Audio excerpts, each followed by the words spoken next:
Mesdames, Messieurs, bonjour. Bienvenue à cette nouvelle séance sur l'océan et le climat. Donc, cette semaine, en fait, nous allons parler essentiellement de calottes de glace et d'événements de Heinrich I. Donc, il fait froid aujourd'hui, 1er avril, il neige à Paris. Mais on va continuer de parler en fait, de périodes avec des conditions beaucoup plus rudes, avec des climats différents de l'actuel. Et continuer donc, notre périple au cours de la dernière déglaciation, et en particulier l'événement de Heinrich I. Je vous ai parlé la semaine dernière de cette phase post-glaciaire et pendant les dernières semaines de cette phase post-glaciaire, de remontée du niveau de la mer, de fonte des calottes de glace, en particulier de la calotte laurentide et de la calotte phénoscandienne sur le nord de l'Europe. On a vu la semaine dernière, je vous ai parlé de flux des rivières, on a vu qu'elles étaient réactivées de façon très précoce pendant la déglaciation. Je vous ai parlé aussi d'effondrement des calottes de glace, en particulier de la laurentide. Donc ici, encore une fois, une planche que j'ai déjà montrée la semaine dernière, avec cette fameuse calotte laurentide qui recouvrait le Canada, avec équivalent en gros à l'Antarctique sur le Canada.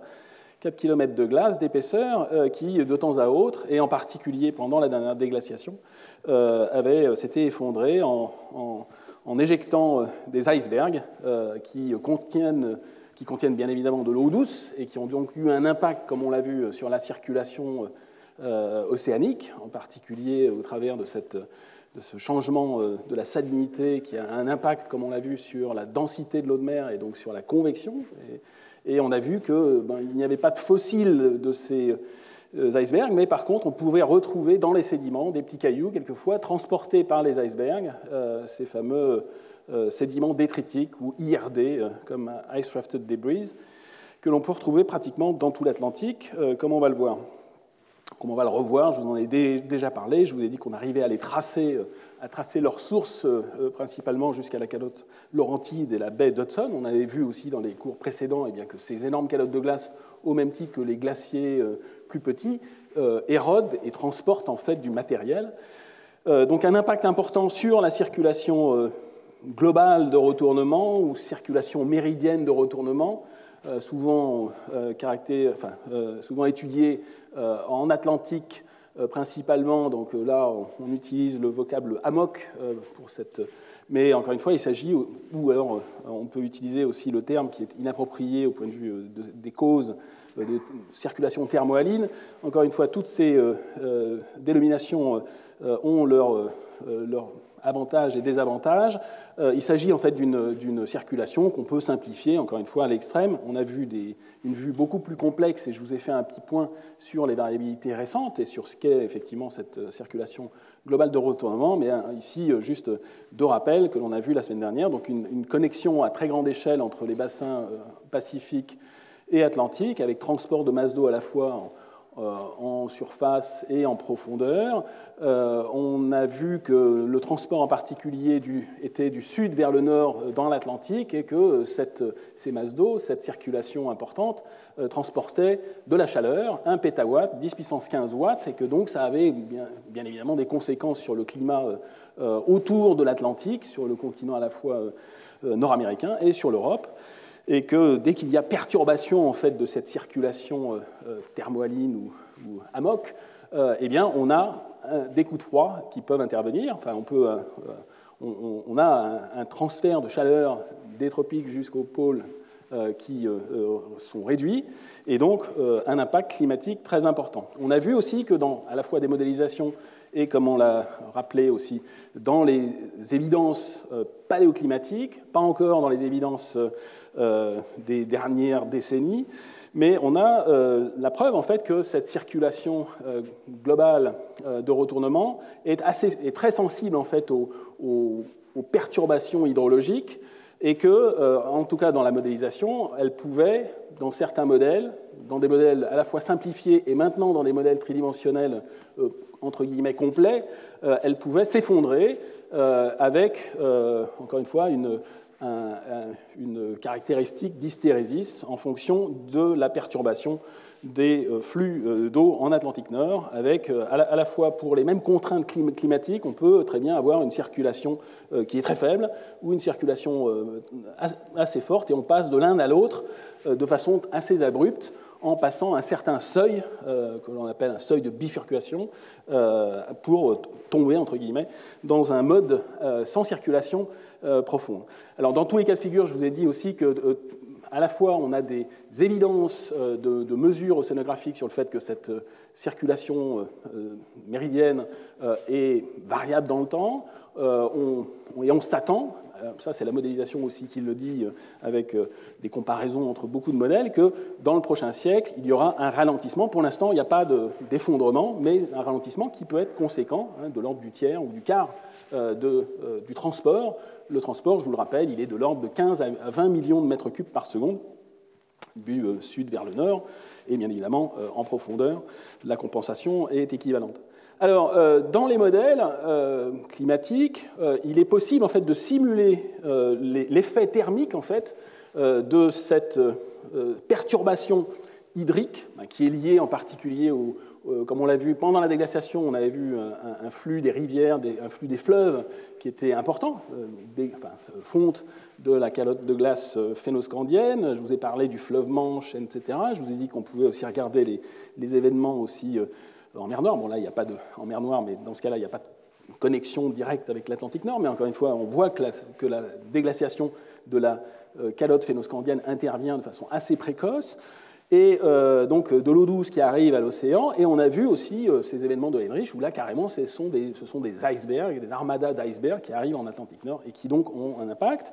Et ce genre de choses peut être simulé dans les modèles de façon approximative, c'est-à-dire on peut imposer à un modèle une perturbation hydrique en introduisant dans le calcul, dans un modèle qui est stable, qui a sa vie propre climatique, et puis on peut perturber en fait sa circulation en injectant de l'eau douce ou en retirant du sel. Bon, c'est la même chose, mais on peut perturber en fait la densité de l'eau de mer en Atlantique Nord de façon totalement délibérée dans le calcul. Donc là, il s'agit de quelque chose qui est introduit a priori. On impose une perturbation, elle n'est pas simulée, cette perturbation, par le modèle lui-même. On verra qu'à l'heure actuelle, justement, les meilleurs modèles peuvent avoir des couplages avec des calottes de glace ou des flux de rivière qui arrivent justement à perturber le modèle de façon spontanée.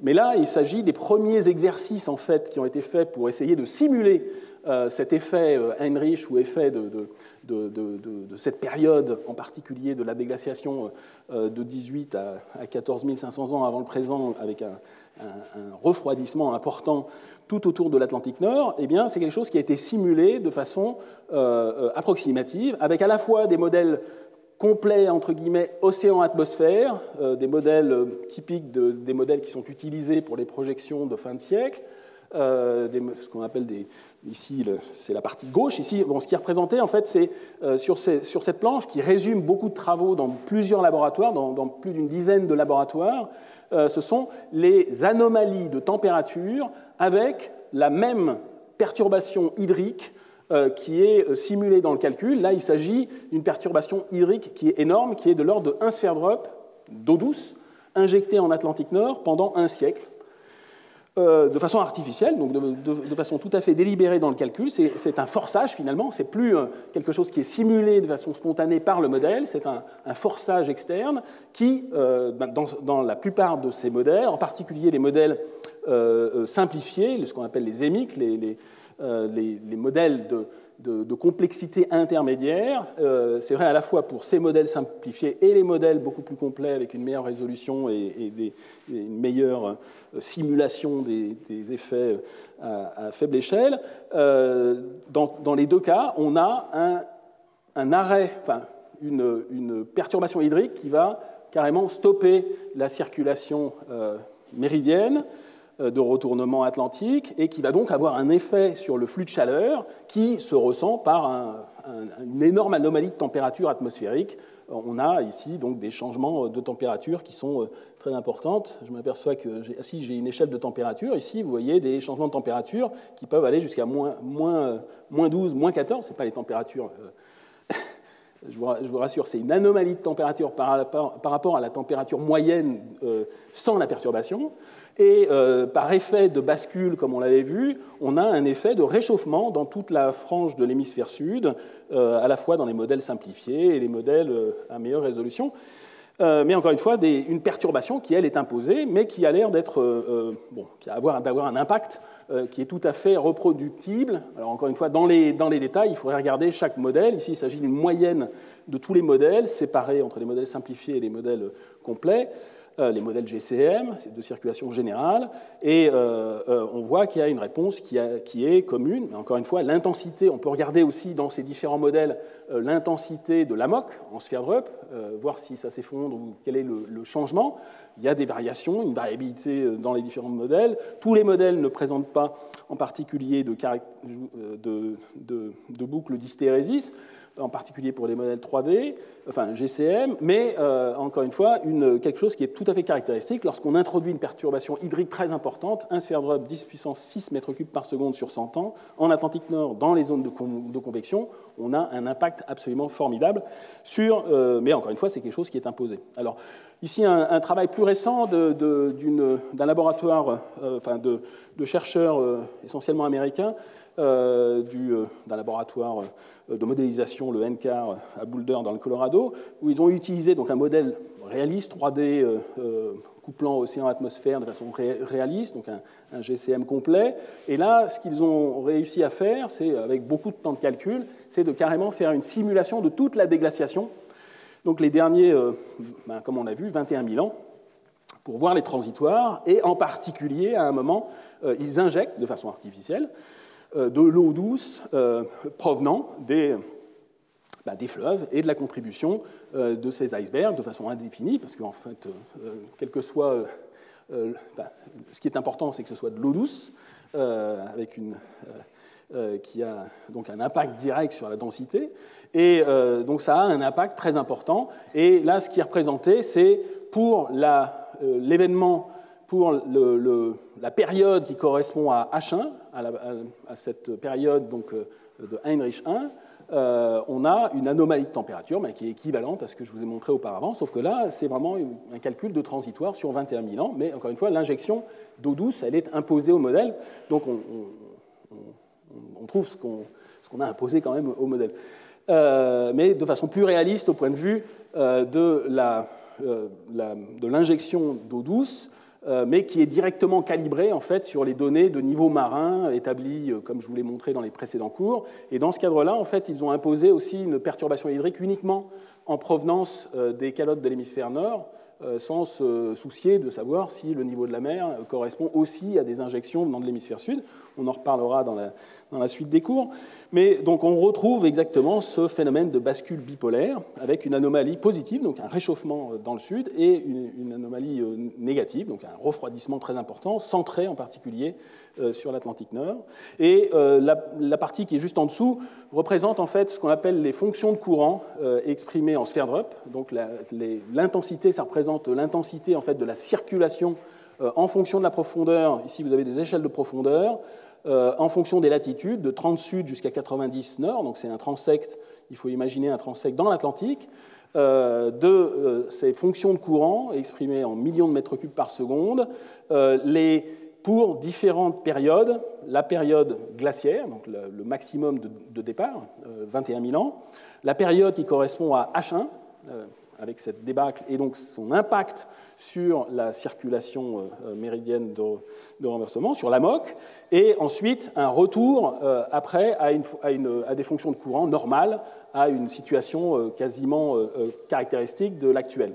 Donc, ici, les fonctions de courant sont représentées positivement s'il s'agit d'un flux vers le nord et négativement, en bleu, si c'est un flux vers le sud. Je vous ai dit que c'était une convention pour les flux de chaleur aussi. Et donc ici, donc, on voit très bien entre 0 et 1 km un flux vers le nord, un flux vers le sud, et effondrement, pratiquement plus rien pendant la période H1, avec très peu de flux vers le nord, et un retour après de ces fonctions de courant. Donc on retrouve finalement cette perturbation hydrique a un impact sur la circulation, sur ces flux de chaleur, et donc en retour, un impact très important sur l'anomalie de température atmosphérique que l'on voit sur ces calculs d'anomalie de température. Alors tous ces calculs, ils sont en fait spatialisés, on peut les regarder, on peut les étudier précisément pour des lieux géographiques donnés. C'est ce qu'ont fait les auteurs dans d'autres articles. Ici, c'est tiré d'une autre étude postérieure où les chercheurs en fait, ont regardé avec ce même modèle avec un calcul depuis 21 000 ans jusqu'à quasiment l'actuel, pour certaines fenêtres et pour certains lieux géographiques. Donc, ils peuvent comparer à la fois les données paléoclimatiques pour ces différents lieux géographiques avec les calculs du modèle de la transitoire de température. On peut regarder tous les paramètres climatiques, mais là, il s'agit de graphiques qui sont dédiés à la température. Donc, pour tous ces diagrammes, les trois parties de cette planche, en fait, vous montrent trois lieux géographiques. D'une part, le Groenland, ce qui se passe au Groenland, donc en Atlantique Nord, en Atlantique Sud et en Antarctique, directement sur l'Antarctique. Donc, ce qu'on voit, c'est... alors, les panneaux du haut ont été calculés en imposant, parce que ça, c'est quelque chose qui est pratique avec les modèles, on peut mettre un par un les différents forçages, les différentes perturbations, où on peut les introduire toutes et tous en même temps.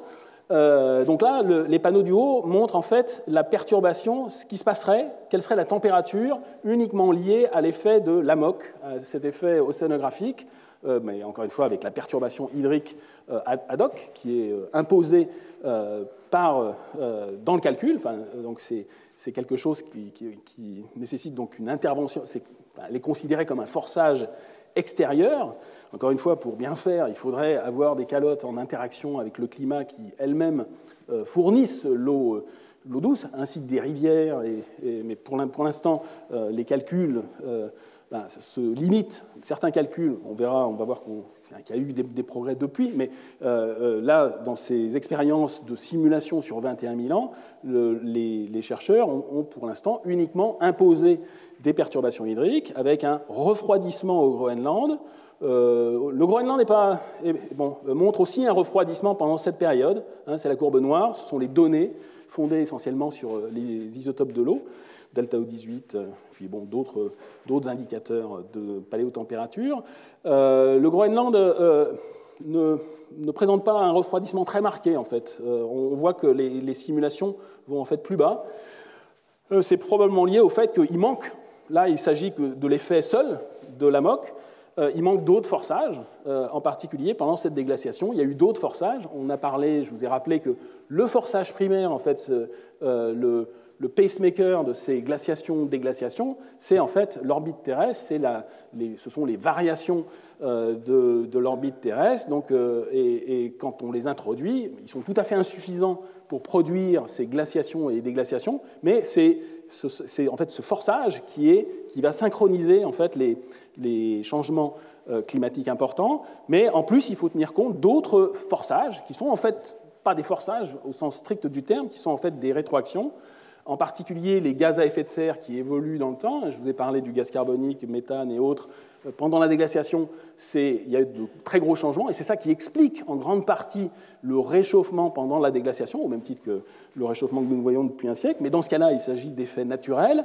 Et pour l'instant, dans ces calculs, les GHG, les greenhouse gases, le CO2 en particulier, sont introduits de façon artificielle dans le calcul. C'est-à-dire qu'on va imposer, parce qu'on les mesure dans les carottes de glace, donc on connaît quelle est la teneur au cours du temps de ce gaz carbonique, et donc on peut l'introduire, mais au sens strict du terme, il s'agit d'une rétroaction climatique qui, dans l'absolu, un jour pourra être simulée de façon exacte dans des modèles tridimensionnels complets avec toutes les enveloppes.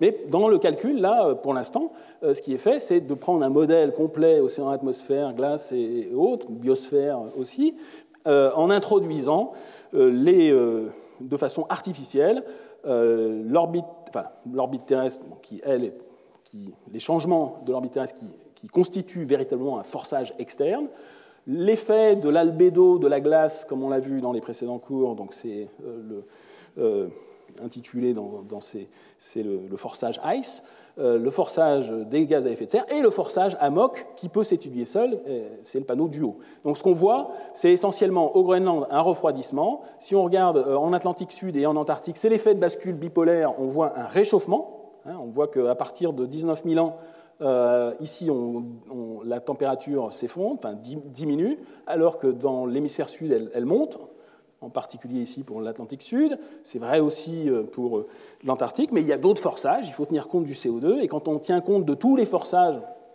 entre guillemets, eh bien, on arrive, avec ce modèle en particulier, à reproduire de façon assez fine les données de changement de température à la fois au Groenland, dans l'Atlantique Sud et en Antarctique.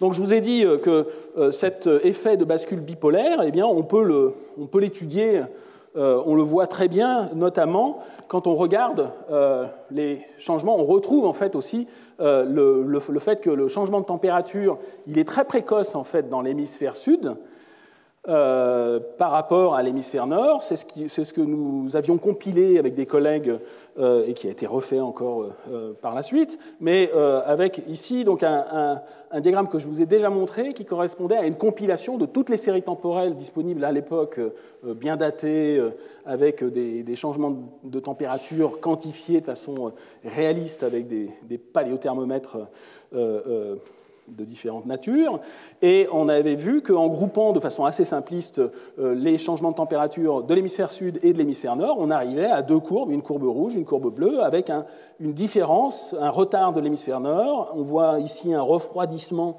un petit peu, un autre refroidissement vers 12 000 ans, et surtout, quand on fait la différence, on voyait aussi un réchauffement de l'hémisphère sud qui intervient dès pratiquement 19 000 ans, donc très tôt par rapport à la déglaciation dans l'hémisphère nord. Et quand on fait la différence entre les deux, quand on calcule un gradient interhémisphérique de changement de température, on obtient cette courbe en W qui correspond, je vous l'ai dit, et on a vu d'autres marqueurs avec des indicateurs de l'intensité de cette circulation thermohaline, de méridienne de retournement, AMOC, en particulier le protactinium thorium, là il s'agit d'une carotte au large des Bermudes, avec un effondrement, avec un rapport pratiquement équivalent au rapport de production de ces isotopes dans l'eau de mer, ce qui veut dire qu'à cette époque-là, l'océan ne bougeait plus pratiquement, il n'y avait plus de transport, et donc on avait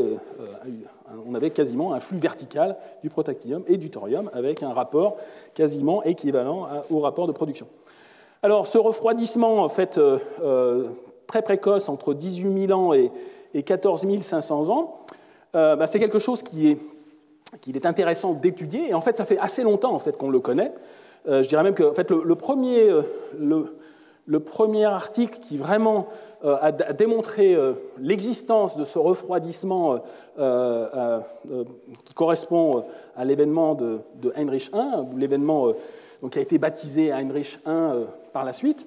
Je vous rappelle que j'en ai parlé la semaine dernière, mais le papier en fait, de Hartmut Heinrich qui montre en fait qu'il y a eu plusieurs, c'était ça la contribution en fait, de Hartmut Heinrich, qui a découvert ces couches de sédiments correspondant aux débris rocheux venant des icebergs provenant de la Laurentide. Donc il en a vu une récurrence pendant la glaciation. Il y en avait en gros une dizaine de ces événements. Et donc c'est ça qui constituait en fait la découverte de ces événements de Heinrich. Mais en fait l'événement de Heinrich I, il était déjà, et en particulier l'impact sur la température, l'événement de température, le changement drastique de la température océanique, il a été mis en évidence. Et je veux dire que le premier article qui montre en fait ce refroidissement intense de façon quantifiée et datée, c'est un papier que nous avions fait en fait il y a 35 ans, dont le graphique principal est résumé sur cette planche, où là, l'échelle de temps va de droite à gauche parce qu'il s'agit d'une échelle de profondeur. Les datations carbone 14 sont représentées ici. À l'époque, il n'y avait pas encore de calibration pour cette période, pas de calibration du C14, donc on était à peu près ici vers 14 000 ans. Et 14 000 ans, maintenant, on sait que ça correspond à 17 000 ans. Il faut ajouter 3 000 ans pour obtenir des âges calendaires. Mais en gros, on avait cette énorme anomalie de température au large. Ici, il s'agit d'une carotte qui avait été récupérée au large du Portugal, au sud du Portugal, au niveau de la marge ibérique, donc un effondrement de la température de plus de 7 degrés, de façon transitoire, après le maximum glaciaire, vers 18 000 ans, et ensuite ça remonte vers 14 500. Donc on l'avait. Dans le papier, on n'est pas allé très loin dans l'interprétation. Bon, je me rappelle que ici il s'agit de ce qu'on avait écrit, de ce que j'avais écrit à l'époque, qui est tout à fait explicite. En fait, on avait effectivement identifié, proposé une cause qui est en fait la cause qui a été redécouverte ensuite et proposée. Mais effectivement, donc, ce que l'on décrivait, c'était un changement de température de l'ordre de 7 degrés, et on avait poussé le bouchon assez loin en disant « which can surely be attributed to a pulse-like injection of large volume of ice or meltwater into the Atlantic ». Je suis encore surpris de la façon définitive du ton de ce qu'on avait écrit. Bon, encore une fois, l'histoire a progressé ensuite. Hartmut Heinrich, l'année suivante, a vu en fait, qu'il y avait récurrence de ces événements. Et surtout, c'est lui qui a compris en fait, qu'au milieu de l'Atlantique, ça correspondait à des événements avec des débris rocheux. Et donc, cette hypothèse, bon, encore une fois, cette hypothèse de glace et d'eau de fonte qui viendrait de l'Atlantique, sans dire que ça venait ni de la Laurentide ou de la Phénoscandie, c'était un petit peu une façon, pas de se débarrasser du problème dans le papier, mais c'était, on n'avait pas beaucoup d'évidence, et il nous a fallu en fait revenir 10 ans après, c'est ce que nous avons fait, en fait, on est revenu à étudier les mêmes sédiments plus de 10 ans après, pour regarder le sédiment avec, alors on a ajouté d'autres thermomètres, donc là ici il s'agit effectivement d'une échelle exprimée en années calendaires avec une calibration correcte, donc là on a effectivement un axe temporel qui est correct avec les datations. On a ajouté d'autres estimations de paléotempérature avec un paléothermomètre beaucoup plus fiable, donc pour retrouver cet événement H1 de 14,5 à 18 000 ans avant le présent. Et surtout, on a effectivement fait l'effort de compter les débris rocheux, à la fois en utilisant des techniques assez frustes, assez simples comme la susceptibilité magnétique, et d'autres techniques beaucoup plus, tout aussi simples, mais qui demandent beaucoup de temps, qui est le comptage sous loupe binoculaire et l'identification minéralogique de ces différents débris rocheux. Et à la différence, je vous ai montré la couche de Heinrich 1, je vous ai dit que c'est une véritable couche quand on s'approche de la mer du Labrador, de la baie d'Hudson, quasiment ça fait, dans les sédiments, ça fait 50 cm à 1 mètre. Là, il ne s'agit pas de couche, il s'agit de quelques grains d'IRD microscopiques que l'on va retrouver. Il a fallu qu'on travaille en fait sur 10 grammes de sédiments pour en retrouver au maximum quelques dizaines. Donc c'est le petit pic en noir ici, donc vraiment très peu de choses. Et surtout, en fait, ce qui nous a intéressé, c'est de montrer que, alors on a travaillé aussi sur un indicateur de la salinité, avec une baisse de la salinité pendant l'événement de Heinrich 1. Donc là, c'est un indicateur de basse salinité. Donc bon, je passe les détails, mais c'est quelque chose qui a été étudié. On était les premiers à l'utiliser en fait pour cette étude des événements de Heinrich et de la déglaciation. Donc un indicateur qui montrait qu'effectivement, entre 18 000 ans et 14 500 ans, il y avait eu une baisse de salinité importante dans cette zone, encore une fois, au sud de la péninsule ibérique, pratiquement un peu au nord de Gibraltar. Donc on est vraiment très loin de la source. Et ce qu'il faut imaginer, c'est que ces icebergs, qui ont déposé ces grains, proviennent de la baie d'Hudson, carrément de l'autre côté de l'Atlantique. Donc il faut imaginer que c'était quand même autre chose que la neige à Paris aujourd'hui. C'est des armadas d'icebergs qui traversent tout l'Atlantique pour arriver jusqu'au sud, jusqu'à pratiquement Gibraltar. Donc quelque chose de phénoménal. Et alors surtout, on avait, dans les détails, on avait aussi mis en évidence 2 phases. Qu'on a baptisées avec Donc il y a essentiellement une phase A, une phase B, mais essentiellement les IRD plutôt dans la phase B. Et certains, alors il y a eu des débats en fait pour interpréter nos données. Certains voulaient voir les deux phases comme étant l'événement de H1 qui serait très long, donc plusieurs millénaires, de l'ordre de 3000 ans. D'autres, en particulier Gerald Bond, nous disait, qui était un des pionniers du domaine, nous disait ça doit être un précurseur provenant d'autres choses. Par contre, l'événement Heinrich, c'est vraiment la deuxième phase que vous voyez ici, vers 14 500 ans et 17 000 ans. Mais par contre, la première phase, c'est un événement précurseur qui vient d'on ne sait où. Le problème, c'est qu'on avait aussi cette salinité qui baissait pendant tout l'événement. Donc encore des incertitudes. Et puis encore une fois, je vous le rappelle, malheureusement, on n'a pas de fossiles des icebergs. Et un iceberg, s'il ne contient pas de débris rocheux, eh bien, s'ils font, il n'y a rien qui tombe au fond. Et donc, vu les faibles concentrations après le trajet depuis la mer du Labrador jusqu'à la marge ibérique, dans tout l'Atlantique, il n'est pas impossible que certains icebergs aient perdu en fait, de leur charge minérale ou que, carrément, dès le départ, la première phase était avec des icebergs dépourvus d'IRD. On ne le saura jamais. Enfin, encore une fois, la science progresse, il y aura peut-être d'autres indicateurs et d'autres archives qui permettront de trancher, mais donc une complexité que l'on a commencé à voir en regardant dans le détail deux phases, mais encore une fois un coup de froid très important pendant pratiquement 3000 ans, qui correspond à cet événement qu'en 87 ne s'appelait pas encore Heinrich I, mais qui maintenant s'appelle, encore une fois, dans la littérature, les chercheurs parlent du stade pour parler de l'événement au sens large qui correspond à tout le stade froid de 18 000 ans à 14 500 ans, donc plus de 3 000 ans. Et quand on parle uniquement de l'événement de Heinrich, pour certains puristes, c'est uniquement la phase où on a effectivement ces IRD, ces débris rocheux dont on peut retrouver la trace, qui sont caractéristiques minéralogiquement, isotopiquement, comme je vous l'ai montré, des roches qui ont été érodées sur le continent canadien et qu'on trouve au large du sud du Portugal. Alors, je vous ai montré la modélisation transitoire pendant toute la déglaciation. Je vous ai dit qu'il y avait une correspondance qui était assez impressionnante entre les données au Groenland, en Atlantique Sud, etc., et la modélisation transitoire, mais avec une transition où on injecte l'eau douce de façon artificielle. Eh bien, dans ce même modèle, eh bien, on peut regarder la correspondance entre... On peut faire la comparaison entre la modélisation explicite qui est représentée ici en rouge en fonction du temps et les données que nous avons produites pour la marge ibérique en température. Et on voit que le modèle présente une baisse de température tout à fait conséquente, donc beaucoup plus forte que celle qu'on voit au niveau du Groenland, au moins en relatif.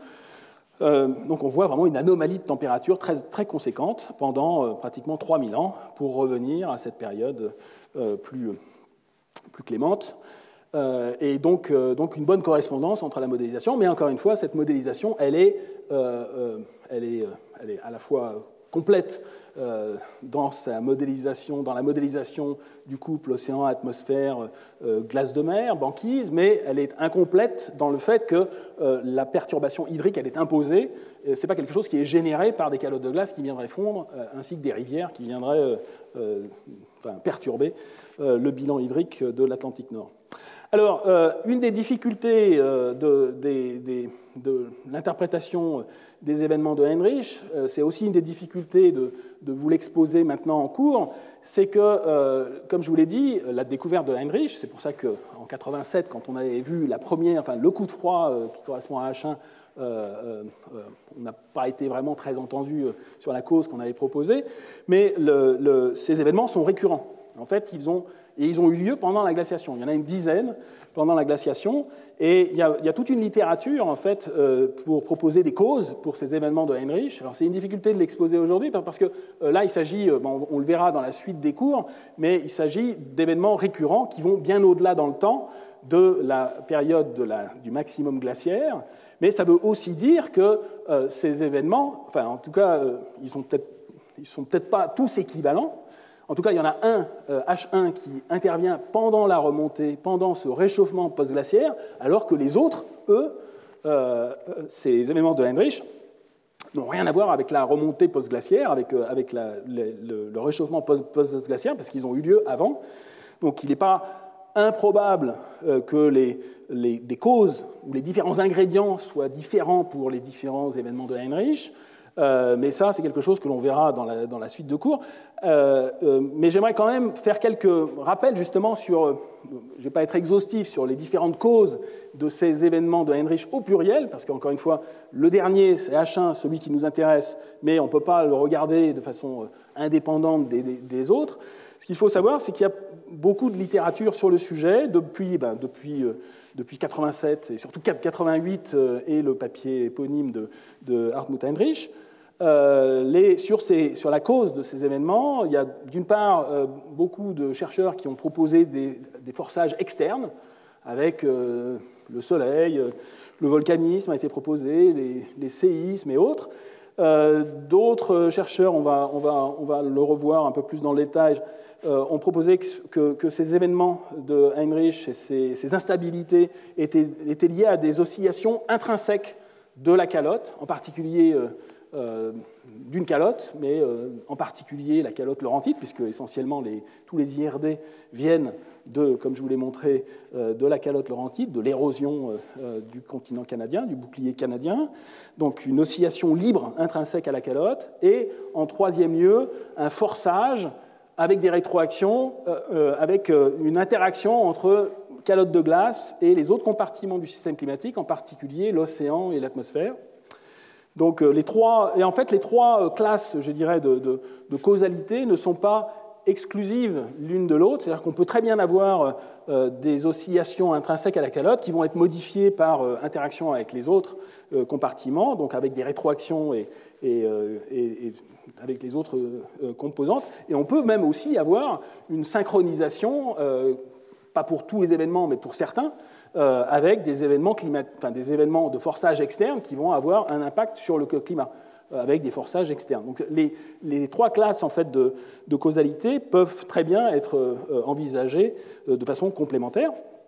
Alors, la première hypothèse qui a été très populaire pour expliquer ces événements de Heinrich, c'était une proposition d'un glaciologue, Doug Mackayall, en 1993, qui a proposé que ces calottes, en particulier la laurentide, oscillaient, avaient été caractérisées par des oscillations internes, intrinsèques, avec une instabilité complètement indépendante des forçages externes. C'est-à-dire que là, on a un climat qui est constant, et on peut avoir une calotte qui va périodiquement perdre de la masse. Donc c'est ce que Doug Mackayall, en 1993, avait appelé le modèle Binge-Purge, avec deux phases, en fait, une phase de croissance de la calotte de glace et une phase beaucoup plus... donc là, il faut voir ça comme un cycle que l'on tourne dans le sens anti-horaire, avec une phase lente, une phase très longue d'accumulation de la calotte de glace et une phase beaucoup plus courte de purge de la calotte de glace, mais de façon totalement indépendante des forçages, un forçage constant. Donc un calcul qui, au départ, était fait avec des simplifications analytiques très très simples, où il avait considéré uniquement une accumulation verticale, c'est ce qui est représenté en fait sur ces petits diagrammes. Ces diagrammes sur ce cycle en fait, représentent la hauteur de la calotte de glace, de la laurentide, avec la petite barre ici bleue qui représente l'épaisseur, H, en fonction de la température. Le profil de température dans la calotte de glace, qui est représenté en noir, les profils rouges et tous les profils rouges sur ces diagrammes représentent le gradient atmosphérique, avec une température très froide autour de la calotte, au niveau de la calotte, au niveau de la mer. Donc c'est un gradient adiabatique altitudinal tout à fait typique. Donc on a quelque chose. Et par contre, le gradient vert, en fait, la courbe, enfin la droite verte dans ces diagrammes représente le profil à l'équilibre si on arrêtait la croissance de la calotte. C'est-à-dire que la température interne de la calotte en fonction de sa profondeur, alors bien évidemment en surface de la calotte, tout en haut, elle correspond à la température atmosphérique, donc les deux lignes se joignent en haut de la calotte, enfin au-dessus de la calotte, mais par contre en fonction de la profondeur, eh bien, le profil de température interne à la calotte, si on fait un trou de forage et qu'on mesure les températures, cette température va augmenter et si on laisse la hauteur constante, elle va tendre vers un équilibre qui est symbolisé par la droite verte. Alors pourquoi est-ce que la température est supérieure à la température atmosphérique? C'est parce que la glace n'est pas transparente à la chaleur, elle a tendance à retenir la chaleur, et en particulier le flux géothermique qui est représenté ici. Il faut imaginer que partout, en particulier au niveau du continent canadien, il y a un flux géothermique et que cette glace, eh bien, elle a tendance à garder la chaleur. Et en fait, donc le profil, quand la glace monte, eh bien, ce gradient, donc le gradient augmente, a toujours l'intention, est toujours en retard par rapport à l'équilibration vers le profil qui est représenté ici en vert. Donc le profil en fonction de la profondeur dans la calotte de glace est représenté toujours en noir, mais on n'est jamais à l'équilibre quand on a la croissance.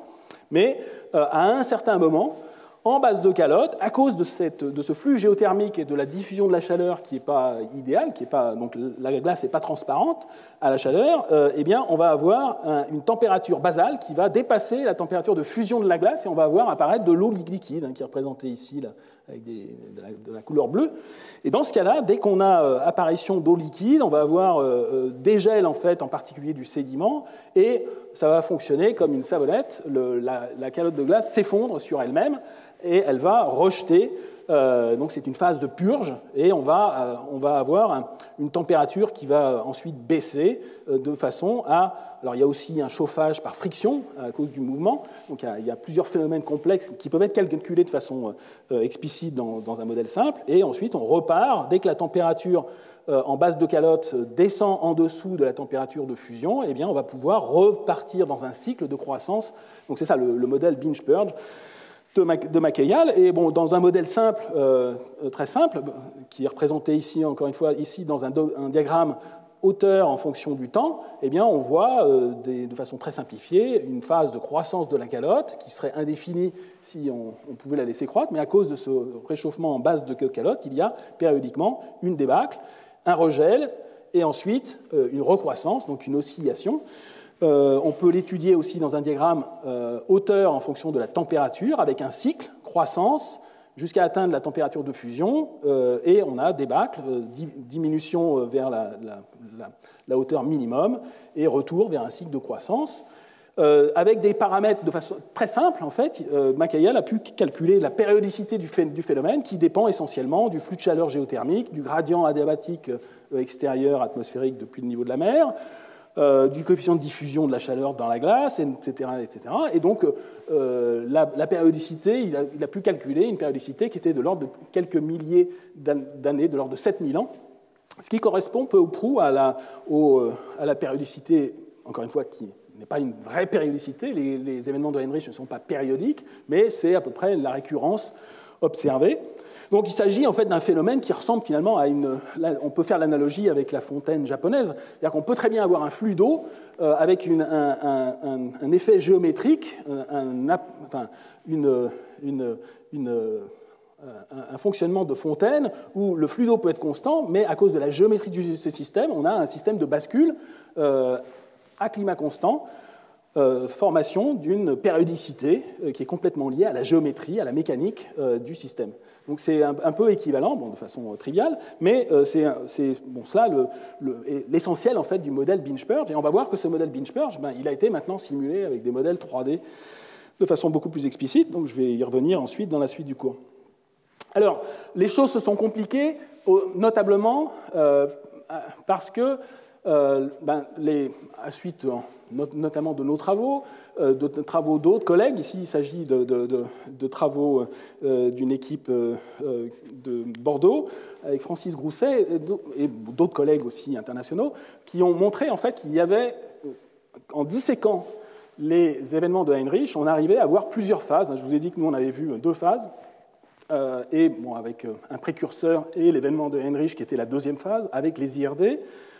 Ces collègues ont regardé, ont essayé de faire du traçage isotopique, strontium, néodyme, et bon, il y avait d'autres isotopes aussi, pour les différents événements de Heinrich. Donc là, il s'agit d'analyse en fait dans les grains d'IRD, dans ces grains de débris rocheux, en fonction de la profondeur. Donc là, l'âge progresse en fonction de la profondeur. Le H1 est situé ici à 50 cm dans cette carotte. Et ce qui a été observé par ces collègues, c'était qu'il y avait une première phase avec une caractéristique isotopique, avec un traçage isotopique très différent de la 2e phase. Et globalement, en fait, ce qui a été proposé à l'époque, c'est que la première phase correspondrait à de la glace provenant de sources de glace européennes, Phénoscandie, où il y avait aussi, comme je vous l'ai montré, la calotte qui était située sur les îles britanniques, mais que la 2e phase, elle, était correspondrait effectivement à cette érosion du Canada. Donc, une proposition montrant qu'il y avait une complexité des choses et qu'il y avait un précurseur, et donc ce n'était pas aussi simple en fait que le modèle de Mac-Eyal avec quelque chose qui viendrait uniquement et simplement de la calotte laurentide. Donc nous avions aussi identifié 2 phases. Ici, il s'agit d'un graphique en fait, qui récapitule un petit peu nos données publiées en 2000, et avec la 2e phase avec les IRD au large du Portugal, avec cet effondrement de température qui commence à 18 000 ans, mais le 2e événement vient par la suite. Et ce qui était intéressant, c'est que d'autres collègues, à la fois américains et français, avaient étudié le protactinium dans ces sédiments, dans cette carotte en particulier, et il n'y avait que la 2e phase qui était caractérisée par une augmentation, puisque là il s'agit d'un diagramme avec l'axe renversé, comme je vous l'ai dit la semaine dernière. On tend vers le rapport de production uniquement pendant la 2e phase pour ces sédiments au large du Portugal, alors qu'en pleine Atlantique, eh bien, on retrouve cet effondrement du protactinium qui commence beaucoup plus tôt. Donc une complexité qui n'est pas totalement élucidée. Il y a des différents sédiments, différentes carottes qui ne donnent pas forcément la même chose. Ici, une équipe de Cambridge a réétudié d'autres sédiments que les nôtres au large du Portugal. Et alors, ils comparent avec le protactinium qui a été établi dans les autres carottes. Il s'agit des mêmes données que ce que je vous ai montré auparavant. Tout l'événement de H1 au sens large, 18 000 à 14 500 ans, est grisé ici, correspond à ça. Et pour eux, les 2 événements que nous avions identifiés correspondraient à la 2e phase uniquement. Bon, pour l'instant, il y a encore des débats.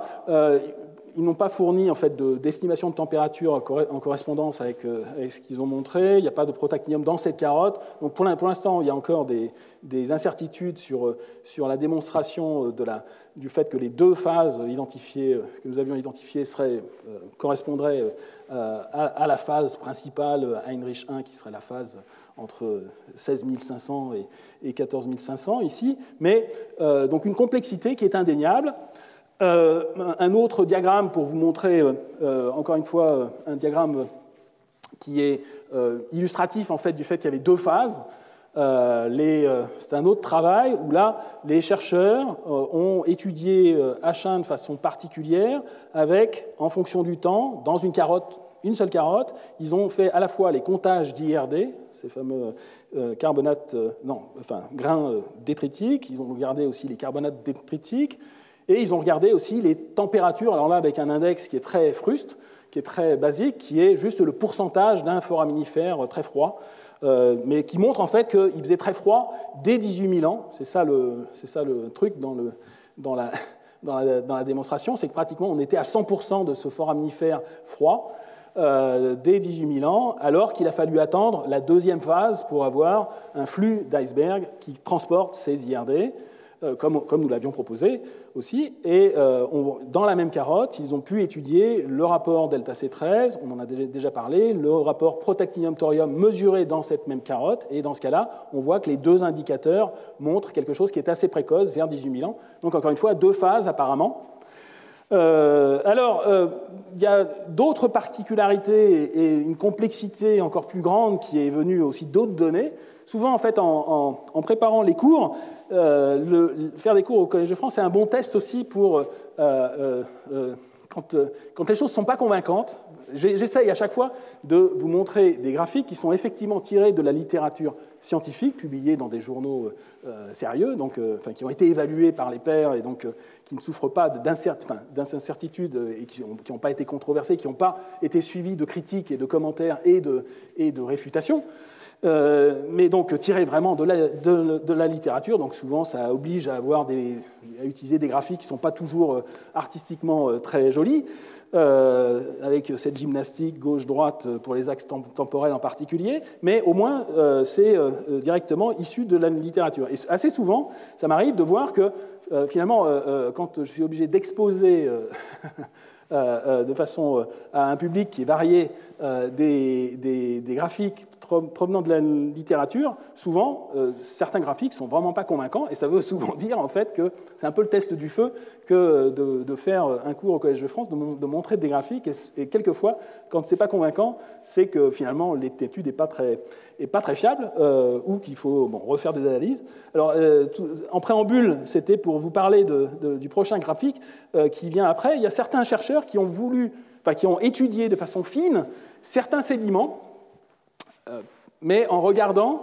les températures en profondeur. Alors, pour regarder les températures en profondeur, il y a des marqueurs de température, et dans ce cas-là, il faut travailler sur, en particulier, les foraminifères benthiques. Pour travailler sur les températures de surface, on va travailler avec, je vous en ai parlé au tout début du cours, certains paléothermomètres organiques ou autres, les foraminifères planctoniques en particulier, ceux qui vivent vraiment dans la tranche d'eau superficielle, et en faisant de la chimie ou de la chimie isotopique ou des comptages, parce que les différentes faunes varient en fonction des températures, mais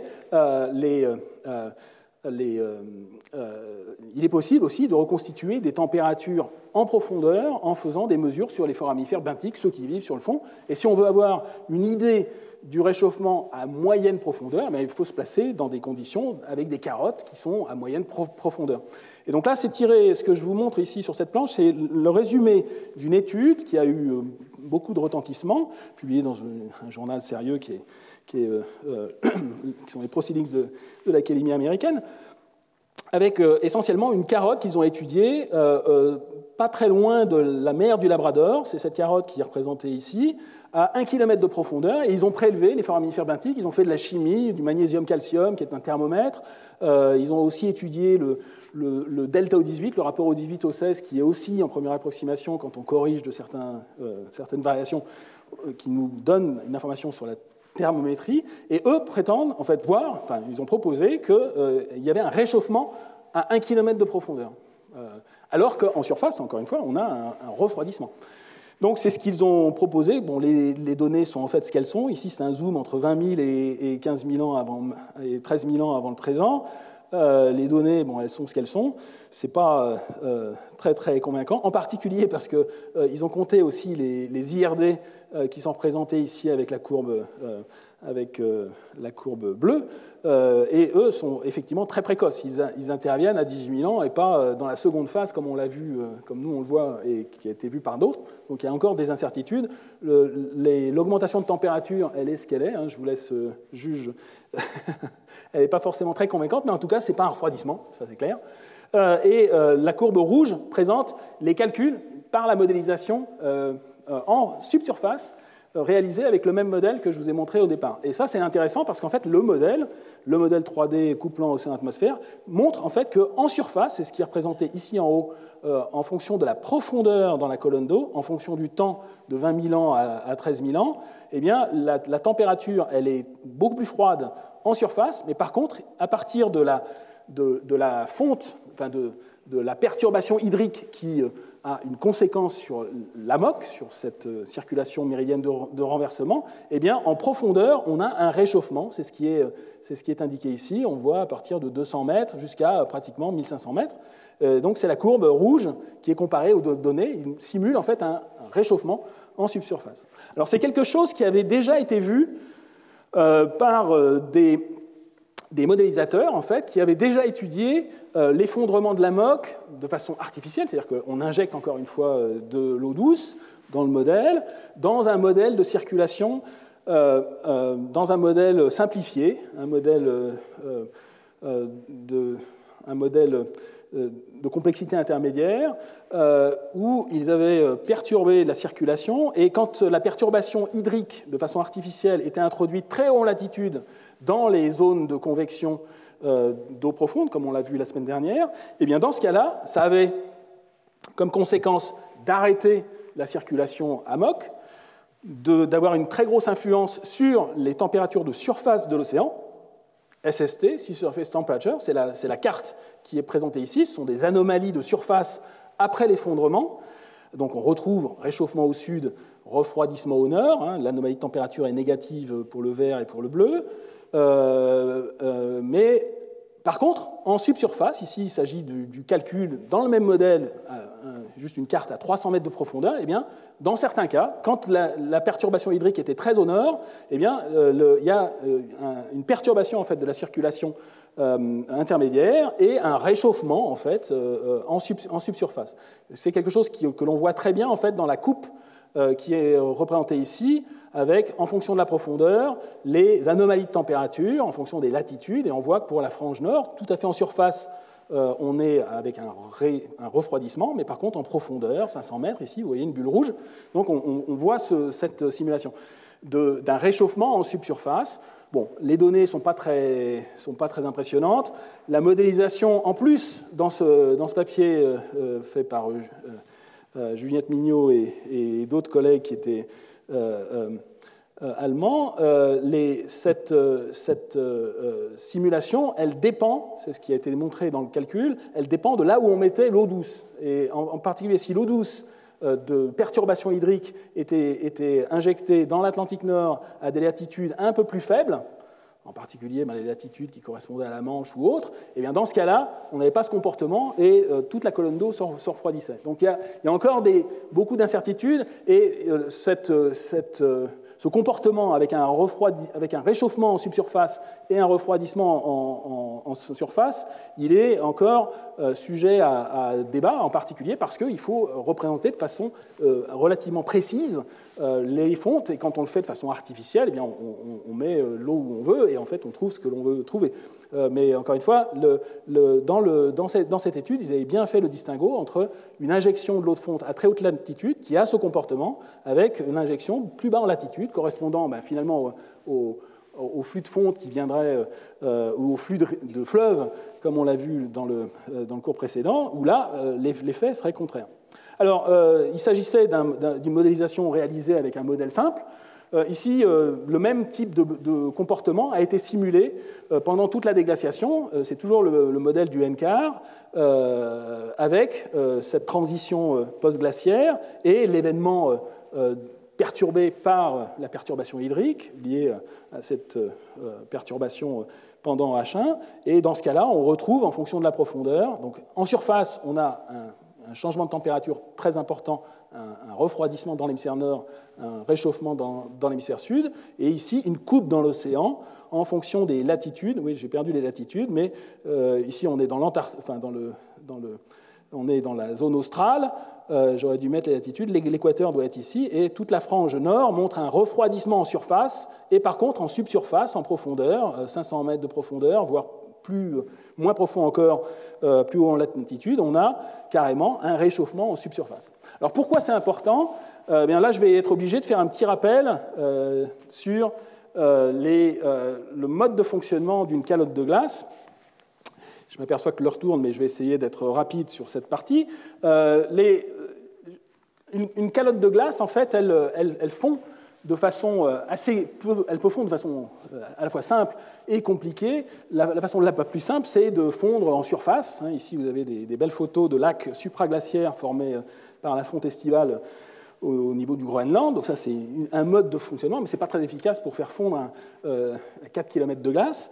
Il y a d'autres phénomènes qui vont intervenir, une complexité des mécanismes de déstabilisation, en particulier par la lubrification en base de calotte à cause de failles et de crevasses avec pénétration de l'eau de fonte de surface vers l'interface entre la roche et la calotte ou le glacier. Et donc là, ça va avoir tendance à lubrifier et donc à accélérer le mouvement. Donc là, il s'agit de fonte en surface, mais qui va pouvoir pénétrer en profondeur. Et on a aussi un autre mode de fonctionnement qui est au niveau des calottes de glace qui avaient un débouché qui était suffisamment grande pour avoir un débouché sur l'océan et jusqu'à former ce que l'on appelle des barrières ou des plateformes de glace, en anglais ice shelf.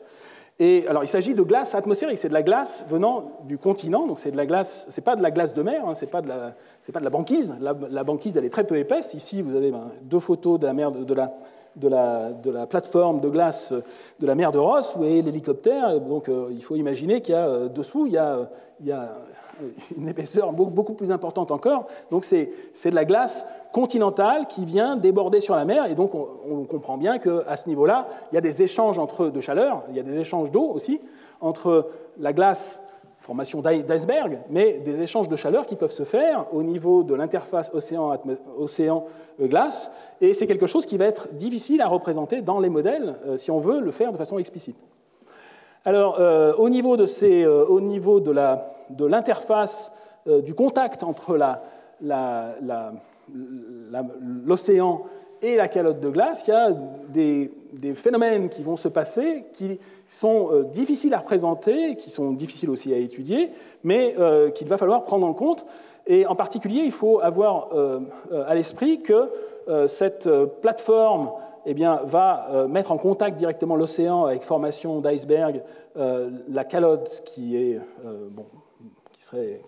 ici, il s'agit d'un détail, voilà. Donc vous avez un petit carré qui correspond au carré de droite.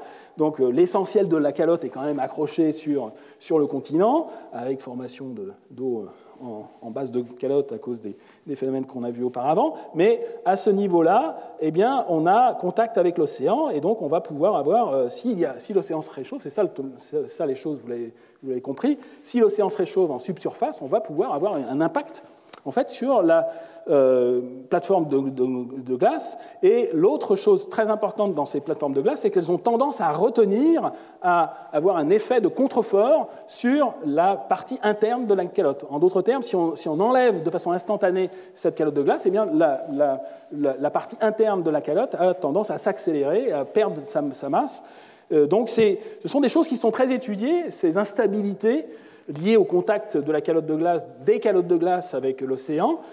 Et en particulier, il y a les chercheurs en glaciologie actuelle et passée ont distingué deux types d'instabilité, en particulier ce qu'on appelle MISI, qui veut dire Marine Ice Sheet Instability, qui est lié au fait qu'au niveau de la plateforme de ces ice shelves, de ces plateformes de glace, si l'océan a un flux de chaleur important, et en particulier si la pente en fait, de l'interface entre la calotte de glace et le substratum rocheux est rétrograde, c'est-à-dire que la pente va vers l'intérieur du continent, et bien dans ce cas-là, dès qu'il y a fonte de la glace par le dessous à cause de la chaleur océanique, et bien on peut avoir propagation de l'eau océanique au niveau de ce qu'on appelle la ligne d'échouage, qui est cette interface ici. On va pouvoir avoir par gravité, simplement, on va avoir un grignotage de la calotte de glace sous-jacente. Il y a un autre type d'instabilité qui a été défini par la suite, qui est appelé MICI, pour Marine Ice Cliff Instability. On a aussi un effet géométrique, en fait, quand la plateforme de glace se fractionne et forme des icebergs et se divise, on a un effet d'escarpement qui va être plus important. Bon, encore une fois, là, les hauteurs sont exagérées, mais on va avoir fragmentation avec cet escarpement qui va être, cette fragmentation va être préférentielle, et donc on va avoir une accélération, en fait, dans les deux cas, à la fois MISI et Mickey, vont engendrer une accélération de la perte de glace de la calotte elle-même si on perd la partie des plateformes de glace. C'est pour ça qu'elles sont très étudiées à l'heure actuelle, et notamment, bon là je fais un aller-retour vers le présent, mais c'est pour cela en fait qu'il y a effectivement à l'heure actuelle une grosse inquiétude sur la calotte antarctique, et en particulier de l'Antarctique de l'Ouest, parce qu'il faut savoir que l'Antarctique, l'énorme calotte antarctique, elle est basée essentiellement sur un continent, sur le continent antarctique, mais ce continent, la calotte, elle est que partiellement au-dessus du niveau de la mer. Ici, c'est une carte en fait, de l'Antarctique qui représente, avec des zones représentées en noir, toutes les zones où la calotte antarctique, sa base, est au-dessus du niveau de la mer.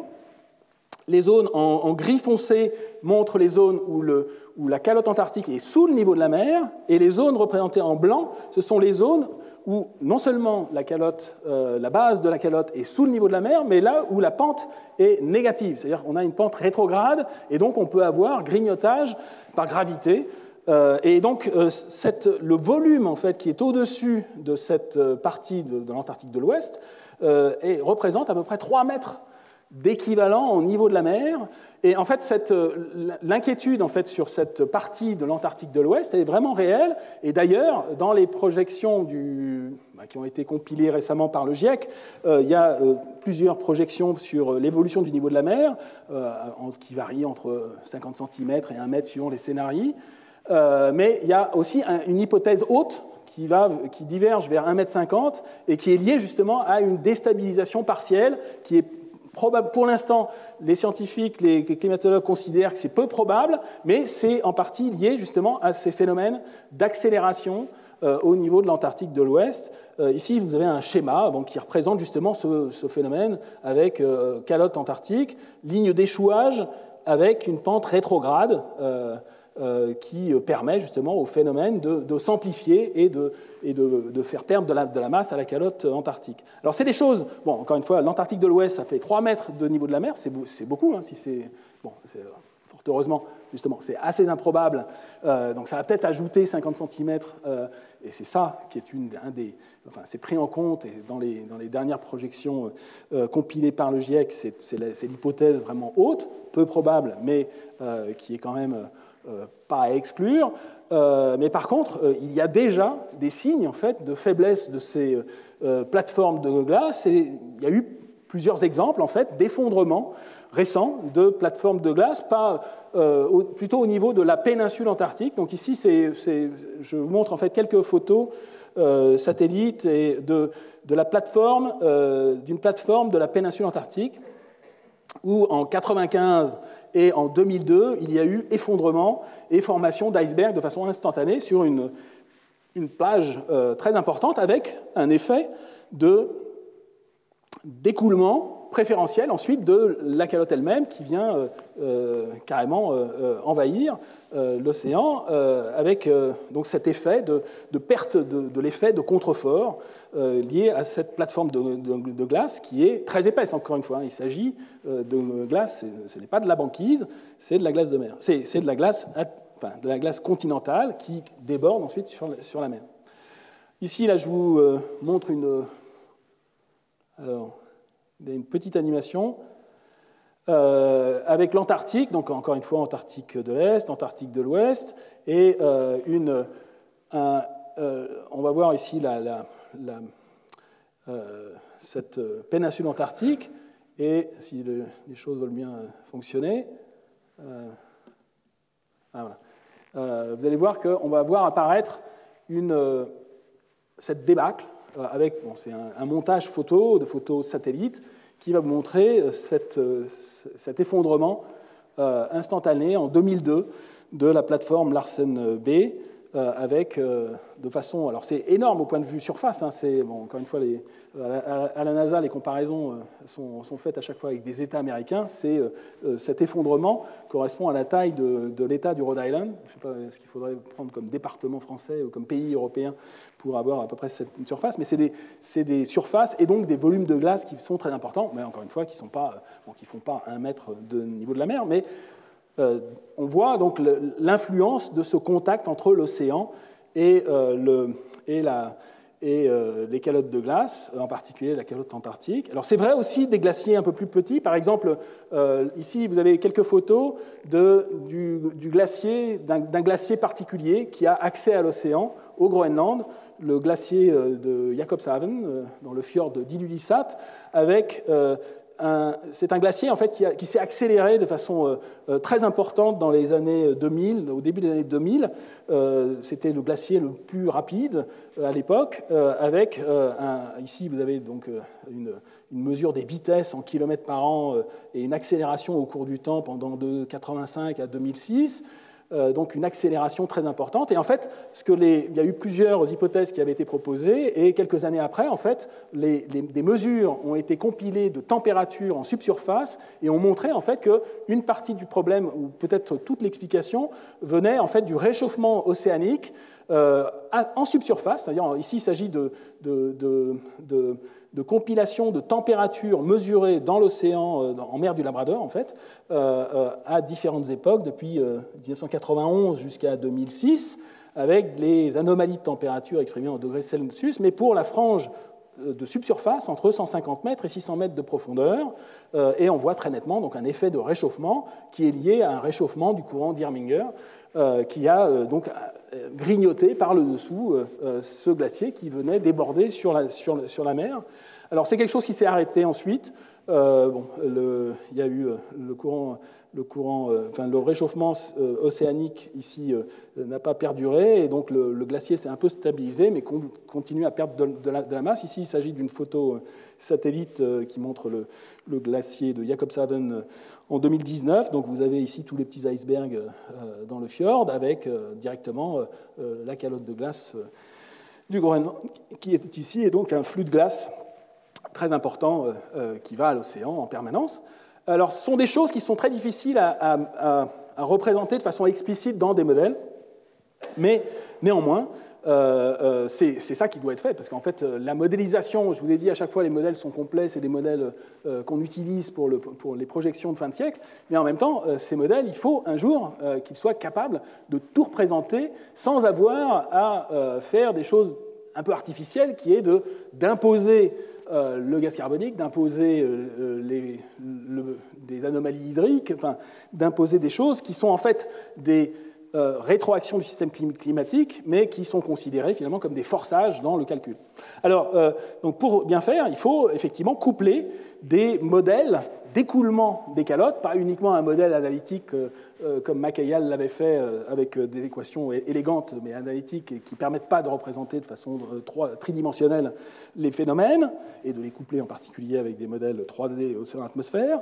Et c'est quelque chose qui a commencé à être réalisé par beaucoup d'équipes de modélisation. Ici, il s'agit d'un travail collectif qui est avec une contribution française, en particulier de Grenoble et de GIF importante, où les chercheurs ont couplé en fait, un modèle d'écoulement tridimensionnel réaliste de l'écoulement des calottes, en particulier Laurentides et Groenland, avec un modèle simplifié climatique, un modèle qu'on qualifie d'EMIC. Et donc, bon, ici, c'est juste des petites figures qui montrent, en fait, enfin, qui suggèrent que l'écoulement est représenté de façon explicite.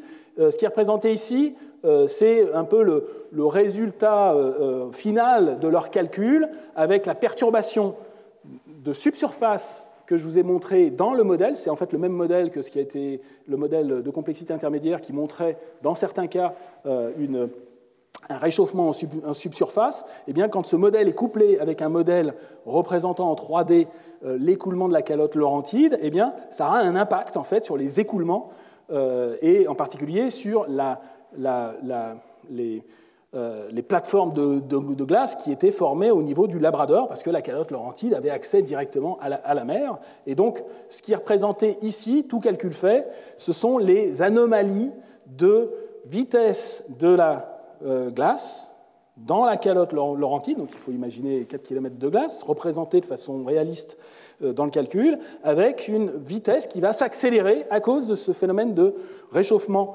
lié au réchauffement en subsurface, avec, bon là il s'agit d'une représentation réaliste au cours du temps, mais avec un forçage hydrique imposé quand même, qui produit donc une anomalie de vitesse vers 17 000 ans, donc, correspondant donc, à cet événement H1, avec donc une anomalie avec formation et perte de masse. Donc il y a aussi d'autres cartes qui montrent les pertes de masse, de perte d'altitude, et essentiellement perte de masse avec des anomalies, carrément des fleuves de glace qui vont aller vers l'océan. Alors juste pour illustrer aussi les choses, ce sont des choses qui sont observées, c'est-à-dire qu'à l'heure actuelle, avec les satellites, il est possible de mesurer par interférométrie les mouvements de la glace en Antarctique, et de cartographier et de voir si les choses évoluent dans le temps.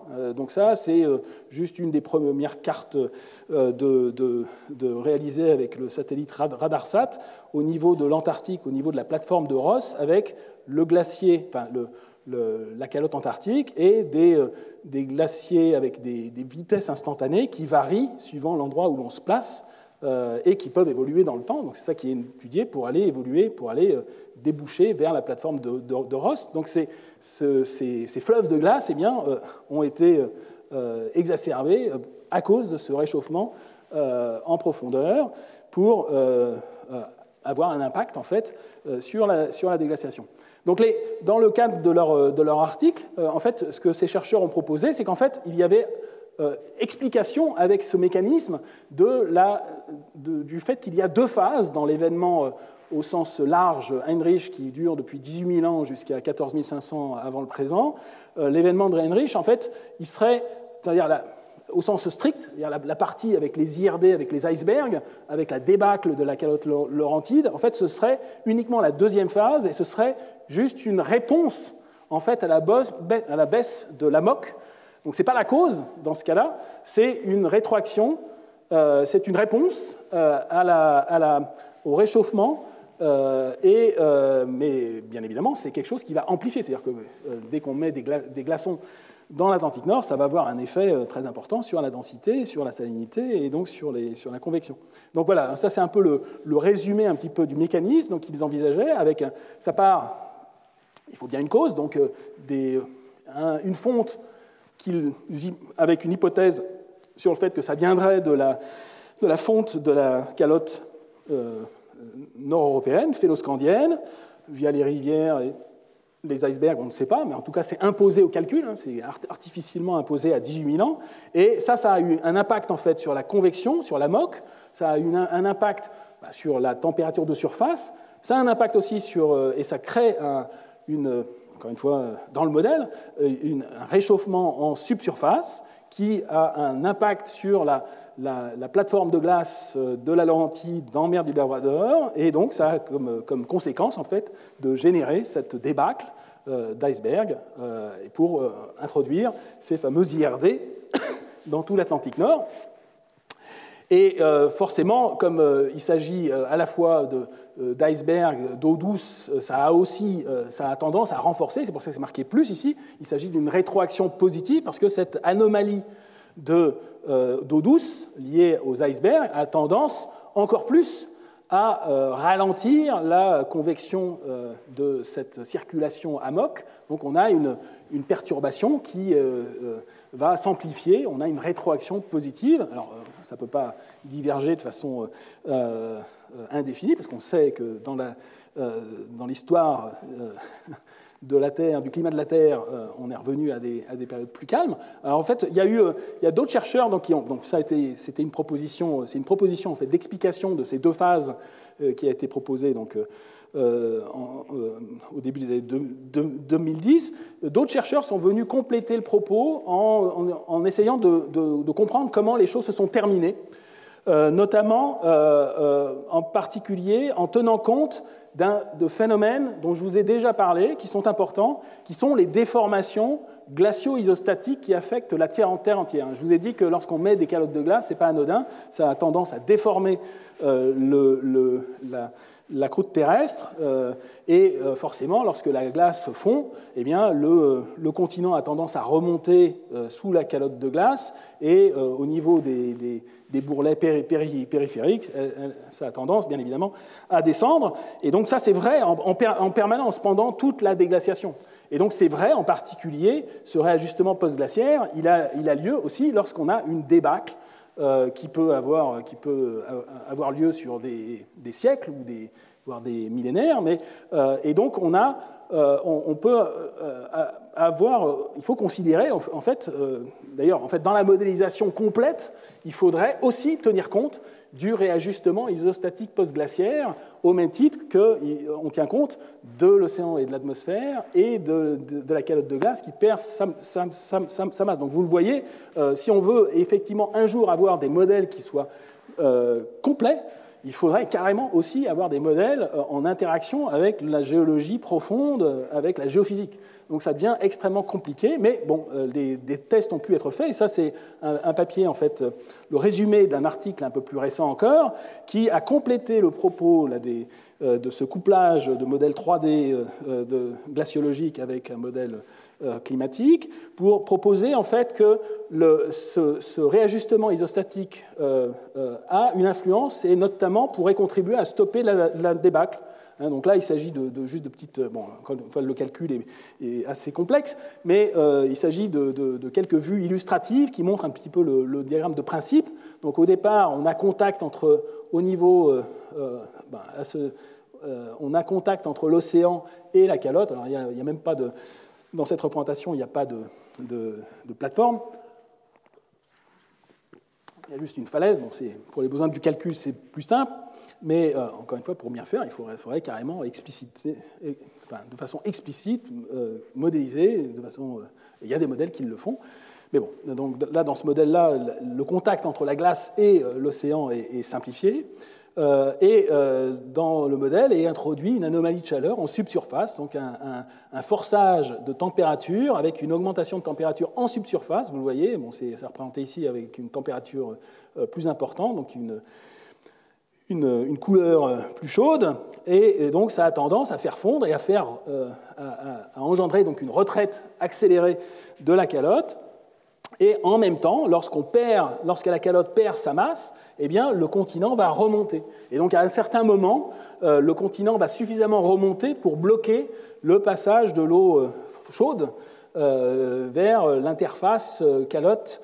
Donc là, il s'agit bien évidemment d'un diagramme de principe, mais en faisant la modélisation explicite, on voit que ce sont des choses qui sont réalistes, on peut les simuler et montrer que c'est quelque chose qui peut contribuer à stopper une débâcle qui a débuté à cause de ce réchauffement de subsurface qui n'intervient pas tout le temps dans la modélisation, comme je vous l'ai dit. Donc les chercheurs complètent en particulier les modélisateurs, complètent de plus en plus, parce que ça coûte à la fois du temps de calcul et des efforts, essayent d'avoir des modèles de plus en plus complets, de plus en plus complexes, pour essayer de mieux simuler ces phénomènes.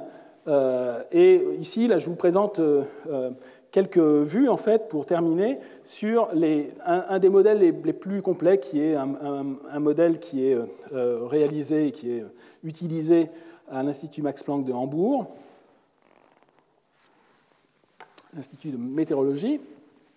Donc il s'agit d'un GCM complet, entre guillemets, à chaque fois, parce que, encore une fois, c'est un GCM, donc un modèle de circulation générale qui représente explicitement l'atmosphère, l'océan en couplage interactif, avec une biosphère, c'est pour ça qu'il y a un B ici, mais cette biosphère, ce n'est pas elle qui produit le CO2, l'évolution du CO2, donc ce n'est pas un modèle qui est complet, puisqu'en fait on est obligé d'introduire des forçages de façon artificielle, mais bon, OAB, et avec des calottes de glace qui sont représentées de façon explicite avec des modèles 3D d'écoulement et qui représentent de façon réaliste les interactions. Et là, il y a une interaction réaliste, c'est-à-dire que la fonte de glace va avoir un impact sur l'océan et la température atmosphérique va avoir un impact sur la calotte. Donc là, on a une pleine interactivité.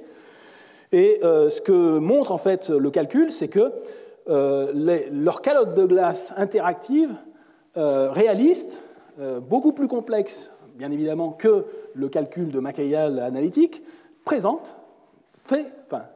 a un comportement binge-purge, est caractérisé par aussi des résonances internes, d'instabilité interne caractéristiques. Il y a d'autres modèles qui avaient montré ça, mais là, il s'agit d'un modèle donc, réaliste, mais qui est couplé maintenant avec l'océan et l'atmosphère. Donc le modèle, de façon spontanée, va générer cette instabilité à cause de cette accumulation de glace, formation d'une couche d'eau en base de calotte et formation d'une couche de lubrification qui va attendre à générer cette débâcle. Et alors, ce qui a été observé dans la modélisation, avec une modélisation qui dure plusieurs siècles, l'événement dure plus qu'un millénaire, c'est qu'il y a en fait deux phases. Ils arrivent à montrer qu'il y a deux phases, comme ce que l'on observe dans les données, mais avec ce qu'ils ont distingué, une phase de débâcle et une deuxième phase de refroidissement post-débâcle. La phase de débâcle, eh bien, c'est la phase qui correspond au flux d'iceberg, qui est lié aussi avec... ici, il s'agit de cartes qui vous représentent les anomalies de température pendant la phase de débâcle, les températures de l'océan et les températures atmosphériques. Donc au-dessus de l'océan et bien évidemment sur le continent, lorsqu'on est sur le continent, pour la phase débâcle et pour la deuxième phase de l'événement en lui-même. Et donc on a un refroidissement généralisé pour tout l'Atlantique, à la fois dans l'atmosphère et dans l'océan, qui est lié au flux de chaleur, à l'arrêt de la circulation méridienne. On voit une bulle chaude ici, qui n'est pas liée qui est liée au fait que l'altitude de la calotte de glace diminue. Donc, comme le gradient altitudinal de température est décroissant, forcément, si l'altitude diminue, on va avoir un réchauffement, ça correspond juste au changement de l'altitude, mais ça a des conséquences, parce qu'en fait, quand on change l'altitude d'une calotte de glace, ça va avoir tout un tas de conséquences sur la circulation atmosphérique, sur les jet streams et autres. Donc en fait, tout calcul fait, en fait, ils arrivent à montrer qu'en fait, la première phase est la phase de débâcle qui produit les icebergs avec les IRD. Enfin, ils ne mettent pas de débris rocheux dans la modélisation, mais c'est pendant cette première phase qu'il y a projection d'icebergs dans l'Atlantique Nord, et une deuxième phase qui est liée à la perturbation de la circulation atmosphérique, liée en particulier à l'effet de l'altitude de la calotte laurentide, et donc un refroidissement qui perdure, qui est moins intense. Ils ont fait, alors dans la modélisation, il y a aussi calcul avec ce GCM complet, entre guillemets, il y a aussi calcul des salinités. Ici, il s'agit à la fois pour la phase de débâcle et de post-débâcle. Vous avez ici les diminutions de salinité. Il s'agit, c'est exprimé en unité de salinité. Donc on voit une perturbation, une diminution de la salinité, pratiquement pour tout l'Atlantique Nord. Les icebergs fondent. On voit qu'ils vont carrément jusqu'à la marge ibérique, jusqu'au sud de la marge ibérique. C'est bien ce qu'on avait vu dans nos enregistrements il y a plus de 20 ans. Et il simule aussi la glace de mer. La deuxième phase, par contre, elle est dépourvue, elle, d'anomalies de salinité au niveau du Portugal. Bon, à l'heure actuelle, donc, je voulais vous montrer en fait cette modélisation qui est une des plus récentes. Il y en a eu encore d'autres en 2021 et 2022, mais c'est une des plus réalistes. Et pourtant, même si le modèle est le plus sophistiqué, où là on a véritablement couplage avec un modèle, un des meilleurs modèles atmosphériques océaniques, couplé avec une calotte de glace réaliste en couplage interactif, ce que montre en fait le modèle, c'est finalement un peu le contraire de ce qu'on voit dans les sédiments. C'est-à-dire que là, la phase de débâcle, elle est liée au comportement interne de la calotte de glace. C'est pendant cette première phase que les IRD devraient apparaître, alors que c'est un peu le contraire, c'est effectivement le contraire de ce qu'on voit. Et on voit par exemple ici qu'il n'y a pratiquement plus d'anomalies de salinité pendant la deuxième phase, alors que, en tout cas pour ce qu'on a regardé, et puis il y a d'autres informations dans beaucoup d'autres sédiments qui montrent en fait que l'anomalie de salinité a perduré pendant toute la phase, pendant la deuxième phase. Donc, encore une fois, une complexité qui tend à être de mieux en mieux modélisée, mais finalement, à chaque fois qu'on ajoute un volet de complexité, on s'aperçoit que c'est pas forcément, on n'améliore pas forcément la comparaison avec les données, mais encore une fois, je dirais que des deux côtés, il y a comparaison, et de toute façon, on n'y coupe pas, c'est-à-dire qu'il faudra, pour que ce soit réaliste, il faut absolument qu'il y ait couplage interactif, c'est-à-dire qu'on ne peut pas se contenter de modèles océan-atmosphère où on va perturber de façon artificielle en mettant de façon artificielle en imposant un changement de température en subsurface. Il faut absolument qu'il y ait couplage interactif, et c'est quelque chose qui augmente. Encore une fois, les progrès qui sont réalisés sur ces modélisations du passé, c'est les mêmes modèles en fait, qui sont utilisés pour les simulations futures, et en particulier pour la compréhension qu'on a à l'heure actuelle, qui est meilleure que ce qu'on avait il y a 20 ans, mais qui n'est pas encore idéal, comme je viens de vous le montrer, avec plusieurs hypothèses, avec plusieurs modèles qui ne sont pas forcément compatibles, elle est très importante, parce que ces mêmes phénomènes interviennent à l'heure actuelle en Antarctique, et le fait de les étudier dans ces modèles, avec des couplages interactifs entre calottes et modèles océan-atmosphère, est absolument fondamental pour essayer de comprendre ces interactions. Et donc c'est pour ça en fait, que les mêmes instituts qui font de la modélisation future utilisent ces données du passé avec des événements extrêmes. Encore une fois, les événements de Heinrich, il faut encore une fois imaginer des icebergs arriver au niveau du détroit du Gibraltar provenant de la mer du Labrador. C'est colossal.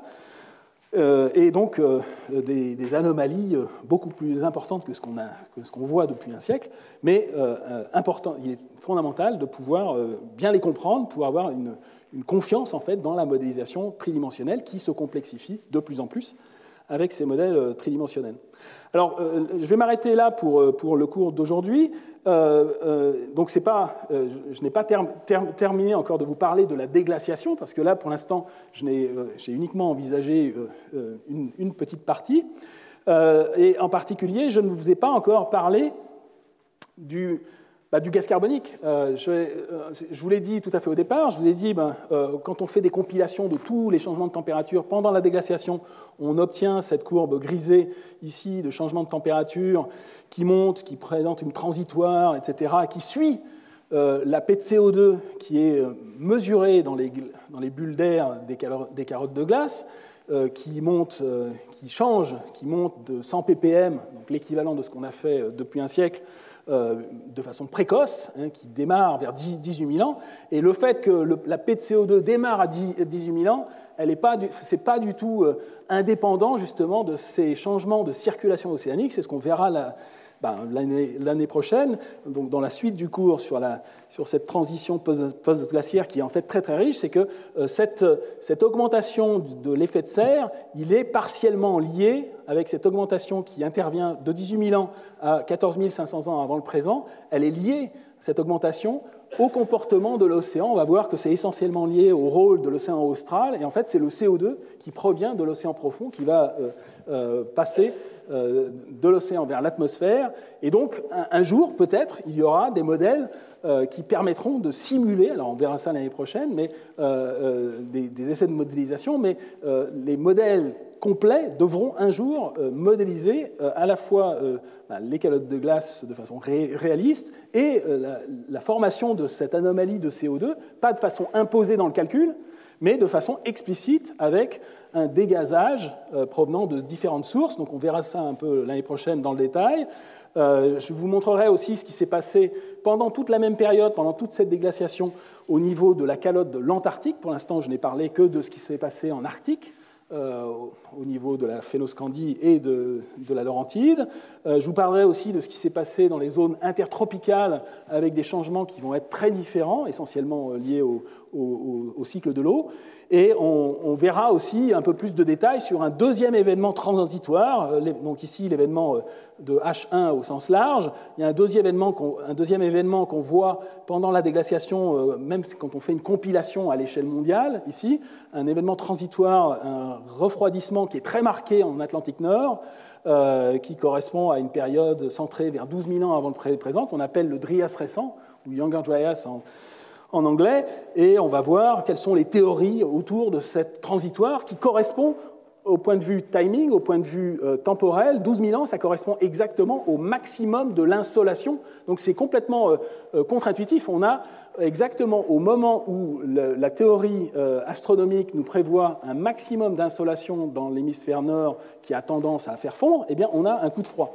Donc c'est assez étrange, et je vous montrerai aussi qu'il y a certains auteurs qui prétendent qu'il y aurait eu une météorite on verra je ne dévoile pas trop les différentes théories, mais donc on envisagera en fait les différentes théories qui entourent justement et qui laissent un petit peu cet événement transitoire vers 12 000 ans encore mystérieux, avec plusieurs théories bien acceptées et une autre un petit peu controversée liée au fait qu'il y aurait eu une météorite qui aurait tué les mammouths à 12 000 ans, donc que nous verrons, que nous envisagerons l'année prochaine.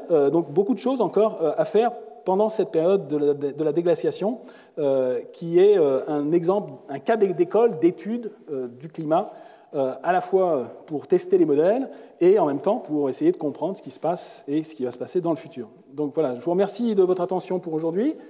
À l'année prochaine pour la suite du cours. Et je vous donne rendez-vous quand même aussi le 10 juin pour le colloque sur la variation de la circulation globale de retournement qui se tiendra ici même le 10 juin. Je vous remercie de votre attention.